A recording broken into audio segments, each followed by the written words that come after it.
Hello, everyone. First at 5, frustration for a Northeast Portland business owner. He says he's been dealing with criminal activity at his business for months.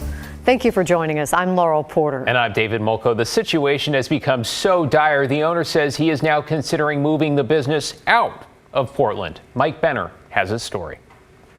Yeah, you can still see it right here. Not too long ago, the owner of the custom packing and shipping company Navis Pack and Ship expanded his business to include U-Haul rentals. Michael Angelecchio says it's been nothing but problems. And we've had constant vandalism on the vehicles, stolen tires. And just this week, another case of someone siphoning and stealing gas out of the U-Haul, as the leftover hose and bucket indicate. What happens then is more than just dealing with that. Then the equipment is down. We have to go through a whole process to get it replaced, and we can't make any money off that. We're losing money having to deal with that. It would be one thing if this was an isolated incident, but it's not. Michael says his business on Northeast Airport Way has been a magnet for crime for months. It's beyond frustrating. Michael says catalytic converters have been stolen off the company's trucks, explaining why the trucks are now parked in the warehouse at night. But they're not even safe there. Michael says thieves have tried knocking down the garage door to get to the trucks. In addition to that, crooks have attempted to gain access to a locked shipping container, damaging it in the process. Michael says he's also had to buy new lockable dumpsters to curb illegal dumping. There's nobody there to bear that cost other than myself. Michael says the unnecessary crime has cost him anywhere between $25,000 and $30,000. It's a lot for a small business operating on small margins. It's just not sustainable, Michael says, and that's why he has contemplated moving his business out of Portland. We're trying to exhaust all of our options. I was born and raised in Portland. I still have a love for this city. I think there are lots of great people here, but something has to change. Michael says something else he's dealt with, people running into his business through these open garage doors with the idea of stealing tools. He's combated that by purchasing tasers for his employees so they can keep themselves safe. Reporting in Northeast Portland, I'm Mike Benner for KGW News. Something needs to change. We've got some new info this evening on the teenagers who escaped from a juvenile detention center near Seattle. The 4 teens who were still on the run have now been captured near an elementary school in Vancouver. Authorities say family members of one of the teens came home yesterday and found all 4 of them in their house. The relative told them to leave and then called 911. The teens were spotted just a few blocks away at Walnut Grove Elementary. A SWAT team surrounded the area and the 4 were taken into custody. From one of the family members of one of the 4 outstanding juveniles who had escaped from Echo Glen, called to report that they believe that the four juveniles were there in their house. Well, this all began on Sunday when investigators say 7 teens assaulted a staff member at the Echo Glen Juvenile Detention Center and stole her vehicle. 3 of the teens were arrested in King County later that day, and the car turned up in Vancouver. 2 of the teens were in custody for murder charges. A lot of relief for those teens back in custody. Now to Portland's homeless crisis and efforts to help people living on the streets. The city's newest Safe Rest Village is now open. 67 people are now moved in at the Peninsula Crossing Safe Rest Village. Officials say all were living unsheltered along the Peninsula Crossing Trail in North Portland. The village has 24/7 staffing and support for residents. California nonprofit Urban Alchemy is running the site. People struggling with addiction often have a hard time finding a recovery program that works for them. There's one program in Carlton that's using farm work to help people reach sobriety, and they're getting ready to expand. Here's Blair Best. On a farm in rural Yamhill County, Miggs starts over. Take a big bite. It's been a beautiful thing. It's one of a kind for sure. About a month ago, he left Chicago after finding Oregon's Blanchet Farm online, a free residential program for people in recovery. I was, coming off methamphetamines for, it was like 2.5 years. It was hard for me to look in the mirror because I didn't recognize who I become.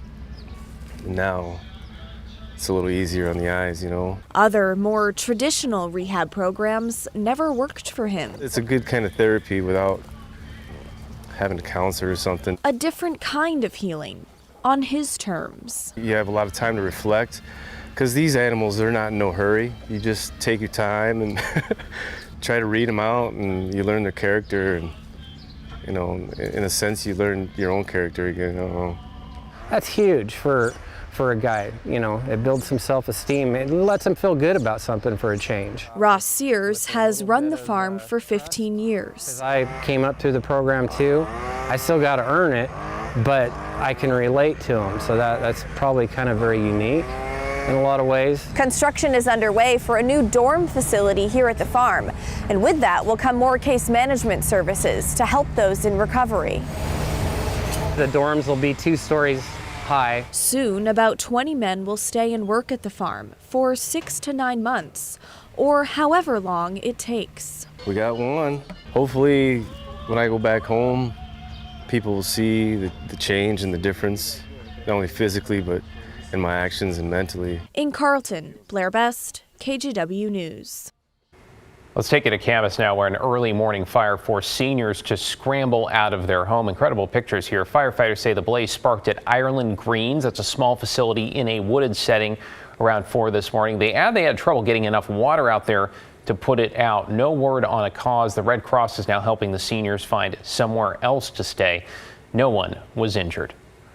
Let's talk about graffiti and an iconic Portland building that taggers have turned into a big mess. This is the Jackson Tower, which overlooks Pioneer Courthouse Square. The windows, the facade, the clock face itself, you name it, it's all covered. And as Joe Ranieri reports, while the cleanup won't be easy, it's finally getting done.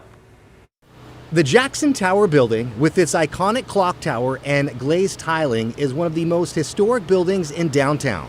So we're going to do it brick by brick, stone by stone. And now it's getting cleaned up, thanks to these guys. This building has been getting hit by vandals spraying it with graffiti for the last couple of years. Now, Paul Watts, owner of Graffiti Removal Services, who was hired by the city of Portland, is responsible for cleaning it up. The longer it stays up, more tagging will appear after that. You know, if you don't take care of one piece of graffiti, another one appears, another one appears. And it's a job. I'm not a seasoned pro at climbing, but that's why we hired a professional company to harness me off. That's not an easy task. Got it. Especially as the city sees more complaints about graffiti. In 2020, they received just under 900 complaints. In 2021, more than 2,100. It jumped to over 5,000 last year. And so far this year, closing in on 2,200 complaints. There you go. After he's strapped in, Watts has to then climb out onto the ledge to start scrubbing. Which is a biodegradable, non-toxic product. We spray it on there. It'll actually dissolve the layer of spray can, ink pen marker, or Sharpie marker, dissolve it, and then we just wipe it off. In some parts of the building, the job is a little easier, where they just have to put on a fresh coat of paint. But how does someone climb 140 feet and do something like this? The Jackson Tower in downtown Portland is 12 stories high. And if you're wondering, how do the taggers get up this high? Well, they use the fire escape. They'll put a grappling hook up there, and they'll pull it down with a grappling hook. And that counterweight will come down, and it'll give them the ladder, and then they just scurry up the ladder. But it will soon be almost impossible to try to scale the building. Another contractor is coming out and kind of barricading off some areas, removing some areas so the taggers, or scratchers they call them, cannot get back up onto the building, hopefully. As Watts and his crew scrubs tirelessly, sometimes we feel like we're chasing our tail, but we know we're doing a good thing also. He knows his hard work will pay off in the end. In downtown Portland, Joe Ranieri, KGW News. Thank goodness for those courageous crews climbing up that high. We have a traffic alert for you for drivers in the Tigard and Beaverton areas. Starting tomorrow, the on-ramp connecting northbound 99W and 217 North will close for 2 months. You can see a diagram here on your screen right now. This is part of the auxiliary lanes project on 217. The goal here is to reduce bottlenecks on the highway. It's going to take some time, though. There will be a detour in place. ODOT urges drivers in the area to plan ahead for the closure. Developing in national headlines, the full House is expected to vote tomorrow on the debt ceiling deal negotiated by the White House and House Speaker Kevin McCarthy. Now, skeptics remain on both sides of the aisle here. Some Republicans say the deal doesn't go far enough to cut spending. Some Democrats aren't thrilled about the new work requirements for some people on food stamps and the fast tracking of energy projects. Ironically, both Democratic and Republican members, I think, struggling with this vote, the same dynamic, but for almost opposite reasons. Well, the deal extends the debt limit for 2 years while keeping spending roughly the same. Getting the plan through Congress will likely require votes from both parties. Of course, leaders in the House hope to pass the bill by the end of the day tomorrow. From there, it would head to the Senate.